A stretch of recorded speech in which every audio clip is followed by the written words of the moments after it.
અમે ક્યાંય પણ અમે અટવાઈ જઈએ તો અમે અમારી જાતને બહાર કાઢી શકીએ એના માટેનો એક આ અલગ જેક છે. એ જેકનો ઉપયોગ થાય. આ પણ રાખવું પડે ઘણીવાર માટી કાઢવી હોય ટાયરની નીચેથી પહેલાં જે મેં તમને કીધું આ નાખવા હોય અંદર તો એ જરૂર પડે. એટલે આ બધી વ્યવસ્થા અમે અમારી સાથે રાખી છે. ઉપરાંત આ જે દરવાજો છે એની પાછળ બે નાના નાના સ્ટોરેજના કબોર્ડ છે. એકની અંદર અમારું 58 લીટરનું ફ્રીજ આવી જાય છે.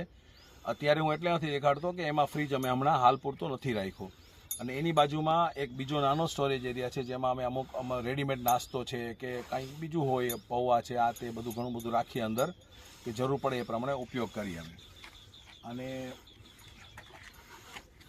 આ જે હિસ્સો છે એ અમારું આપણું જે ઘરની અંદર બાથરૂમ હોય ને આ અમારું બાથરૂમ છે. આને ખોલી નાખીએ એટલે આ ચોરસ ભાગ થઈ જાય, આખો નીચે આવી જાય એનો ટેન્ટ સાથે. એટલે આપણે એની અંદર શાવર લઈ શકીએ. પણ શાવર લેવા માટે પાણીની પણ જરૂર પડે ને ભાઈઓ.